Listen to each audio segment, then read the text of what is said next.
Bonjour à tous, j'espère que vous allez bien. Si vous vous souvenez bien, il y a 2 ans, j'avais sorti ma toute première vidéo sur les créatures de Star Wars consacrée à la bête de Zillo, et donc à ce qui se rapproche le plus de Godzilla parmi les créatures de Star Wars. Et aujourd'hui, je vous propose de découvrir un autre monstre géant qui est ce qui se rapproche le plus de Kong parmi les créatures de Star Wars, j'ai nommé le Gorog. Avant de commencer, je tiens à préciser que cette créature ne fait pas partie de l'univers canon de Star Wars, du moins pas à ce jour. Et donc, commençons. Donc, le Gorog est une créature de taille immense, avec une grande section médiane musclée et des bras et jambes à l'apparence squelettique. Sa peau est grise et coriace, poussant autour de l'os, créant un trou où se trouvent respectivement les biceps ou la cuisse de la plupart des humanoïdes. Ses jambes sont plus petites par rapport au reste de son corps et comprenaient une cheville en forme de jarret, ce qui le faisait paraître beaucoup plus bestial dans la moitié inférieure que humanoïde, comme le suggère la tête et la partie supérieure de son corps. La tête du Gorog comprenait un visage humanoïde et aux dents acérées et aux 4 grandes défenses osseuses dépassant de la mâchoire inférieure.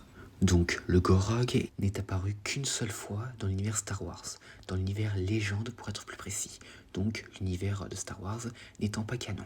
Sa seule apparition fut dans le jeu vidéo Star Wars, le pouvoir de la Force 2. Cependant, il n'y a que très peu de choses à dire, donc on va se contenter seulement du nécessaire. Donc, la planète d'origine du Gorog est inconnue, tout comme le fait de savoir s'il existait plus qu'un seul spécimen.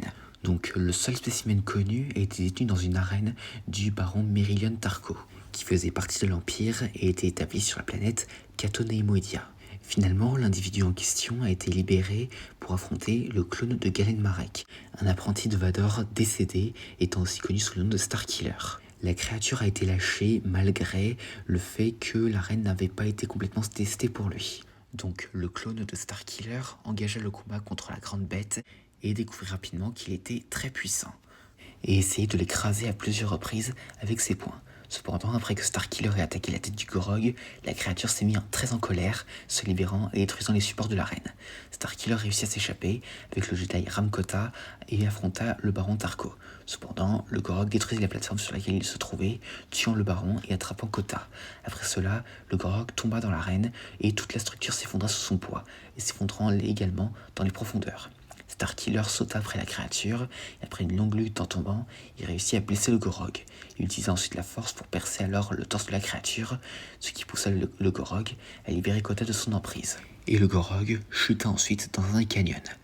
En suivant le sillage de la destruction causée par le clone de Starkiller, les chasseurs de primes Boba Fett et Xasha ont trouvé le Gorog blessé, et la créature a soudainement repris vie, bien qu'elle soit gravement blessée, et a commencé à attaquer agressivement les deux mercenaires. Boba, après avoir scanné la créature, a identifié un deuxième cœur dans le Gorog, et donc le clone de Starkiller avait détruit seulement un seul. Et donc Boba finit alors le travail et tira une roquette depuis son jetpack, ce qui transperça le deuxième cœur du Gorog, le tuant finalement pour de bon. Et à part ça, c'est tout ce que nous avons concernant le Gorog dans l'univers Star Wars. Donc une créature qui, malgré sa taille impressionnante, est quand même une créature très mystérieuse. Car en effet, c'est tout ce que nous a montré le pouvoir de la Force 2 et tout ce que nous avons concernant le Gorog. Et car par ça, il n'est jamais apparu ailleurs. Mais aimeriez-vous le découvrir dans l'univers canon de Star Wars? Et d'ailleurs, si un affrontement entre le Gorog et la bête de Zillo devait avoir lieu, qui serait le gagnant? N'hésitez pas à le dire en commentaire.